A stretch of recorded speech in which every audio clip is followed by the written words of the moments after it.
Alexandre Ramagem servia, ao fim e ao cabo, como um espião do Bolsonaro e do seu entorno, usando da Agência Brasileira de Inteligência para expedientes fora da lei, para monitorar e também para ajudar o gabinete do ódio na produção de fake news e desinformação contra adversários políticos. Só que aconteceu o seguinte: este espião do Bolsonaro, Alexandre Ramagem, gravou o próprio Bolsonaro e o Bolsonaro não sabia disso.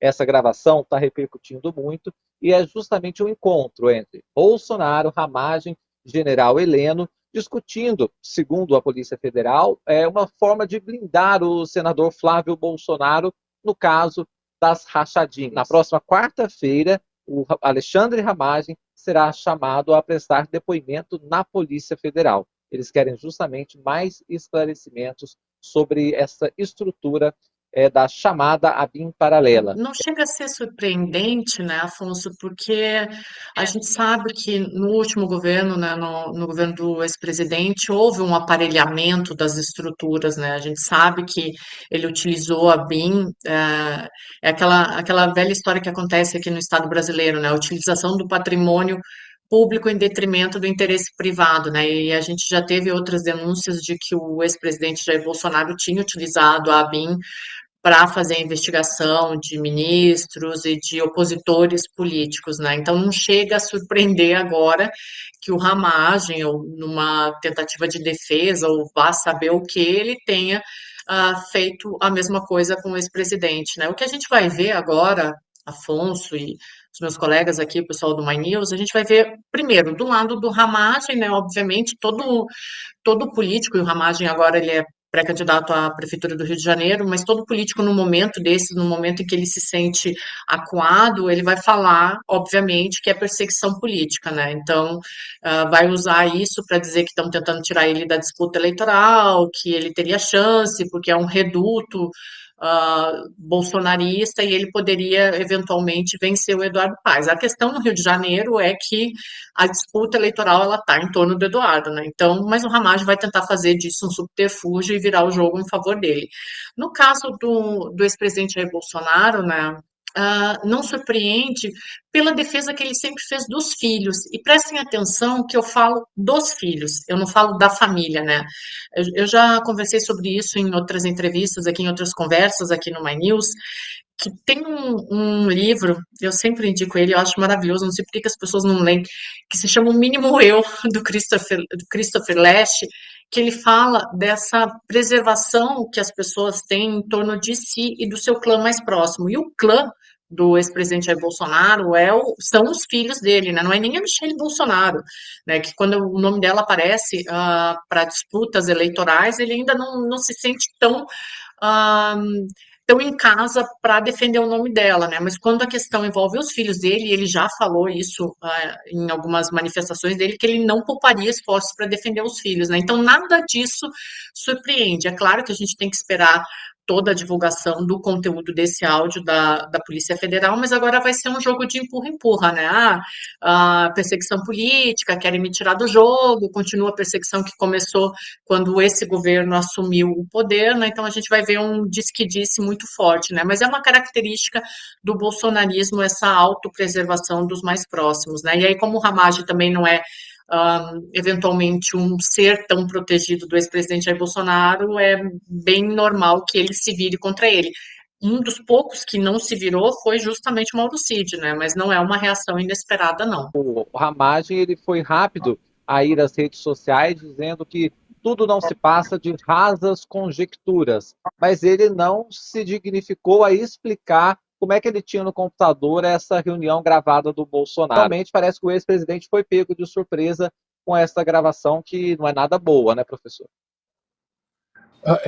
Olha, se nós formos generosos com Ramagem, quando ele disse que são conjecturas, ele poderia estar citando o Karl Popper, que tem um célebre ensaio chamado Conjecturas e Refutações.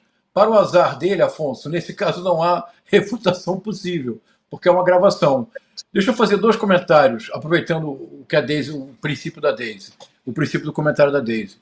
Em primeiro lugar, é muito revelador do ponto de vista da organização da quadrilha Bolsonaro, que não é uma organização mafiosa, isso é bem importante, Porque a máfia, na sua estrutura secular italiana, tinha um princípio básico, que era o da omertà, que foi rompido somente algumas décadas atrás, mas que por mais de século era o princípio fundamental da máfia, que era a lei do silêncio. E havia um certo código de honra, havia hierarquia, havia famílias estabelecidas longamente, havia uma certa ordem dentro daquela estrutura mafiosa. Sem essa ordem, sem essa, digamos, esse respeito a uma certa tradição, não há máfia possível. O que o Bolsonaro de fato montou é uma milícia, no sentido mesmo que o Bruno Paz Manso descreveu no livro A República das Milícias, que não casualmente tem um capítulo dedicado ao clã Bolsonaro. O que eu quero dizer com isso, Afonso, é que muito mais vai acontecer. Porque, veja, o Bolsonaro, ao contrário de um capo mafioso, ele não tem aliados. O Bolsonaro só é capaz de ter cúmplices nos muitos crimes que pratica. Entre cúmplices e não aliados, esse sistema de desconfiança mútua, isso remonta a histórias do Antigo Testamento. Quando dois criminosos, um não confia no outro, ambos procuram se salvaguardar contra possíveis traições do outro. É isso que acontece no clã Bolsonaro. Primeira observação. Segunda observação, para não me alongar muito. Algo, Daisy, e Longo e o Afonso, que sempre me surpreende muito, talvez possamos falar um pouco mais adiante. É como a extrema-direita no Brasil é dona de uma retórica muito poderosa e a habilidade discursiva incomum. Porque, veja, nós todos repetimos, quase que de maneira inconsciente, a versão do Bolsonaro. O Bolsonaro tudo fará para defender os filhos. O Bolsonaro não está defendendo os filhos. De que o Flávio Bolsonaro está sendo acusado? De ter promovido sistematicamente um esquema de rachadinha, que o Carlos Bolsonaro realizou, que o Eduardo Bolsonaro realizou, capitaneado e liderado por uma ex-mulher do Bolsonaro, que permitiu esse acréscimo vertiginoso das propriedades da família. E esse dado muito curioso, esta família tem uma autêntica alergia a toda forma de transação bancária, tudo é feito cash, tudo é feito com dinheiro vivo. O Bolsonaro não está defendendo os filhos, Daisy. O Bolsonaro está defendendo a si mesmo. Essa coisa da arapongagem é um negócio que realmente impressiona, né? E vai muito na linha disso que o professor João Carlos estava falando, né? O que alimentou essa história toda, né? Do que hoje de manhã, eu falando sobre isso num outro programa que eu participei, eu disse que a ABIN no governo Bolsonaro devia mudar o significado da sigla, né? Em vez de Agência Brasileira de Inteligência, Agência de Bisbilhotagem Intensa, né? Porque, no fim, foi isso que o que aconteceu, né? Agora, e até por isso, até por esse clima de desconfiança imensa, fica ali a ABIN fazendo essa bisbilhotice de várias pessoas, né? E até entre eles mesmos, né? Porque o que acontece aí do Ramagem, me parece, é bem na linha do que o professor João Paulo estava falando, que um ali não confia no outro, né? Por quê? Porque o Bolsonaro, de fato, já demonstrou isso várias vezes, que quando a coisa aperta, ele deixa pessoas pelo caminho, né? Ele fez isso lá no começo do governo dele, por exemplo, com o Gustavo Bebiano, né? O Mauro Cid acertou uma delação premiada para tratar das questões aí de certificado falso de vacina, das joias, etc. Por quê? Porque viu que ia ser largado sozinho no caminho, né? E eu acho que o Ramagem disse, não, vou deixar isso aqui guardado, porque sabe-se lá se eles também não me abandonam aí depois pelo caminho, né? Então, acho que é um pouco isso, né? Agora, e aí isso justifica essa mudança ali no significado da sigla, né, Afonso? Agência de Bisbilhotagem Intensa. Por quê?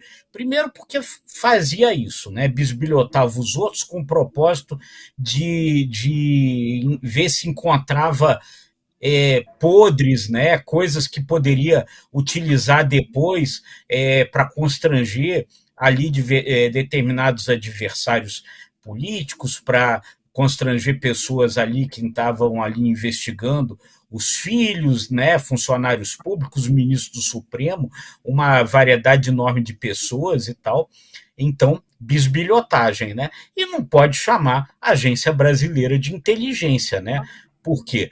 Porque, enfim, primeiro porque o papel de uma agência de inteligência não é esse, né? O papel de uma agência de inteligência é, enfim, monitorar possíveis riscos institucionais políticos para o país, traçar cenários e propor alternativas. Se bisbilhotar os outros tem nada a ver com isso. Então, não é uma agência de inteligência. Não é uma agência de inteligência também, porque inteligência não houve nenhuma nesse processo, né? Mesmo você considerando a bisbilhotagem, ela não produziu efeito nenhum, né? Aparentemente, eles não encontraram absolutamente nada de desabonador contra essas pessoas que eles estavam bisbilhotando, né? Porque senão isso tinha aparecido, porque senão isso tinha feito o Bolsonaro se reeleger presidente da República ou, enfim, fazer os atos de ruptura do Estado Democrático de Direito, se era mesmo esse o objetivo dele. Então, agência de bisbilhotagem intensa, nada de inteligência nesse processo todo.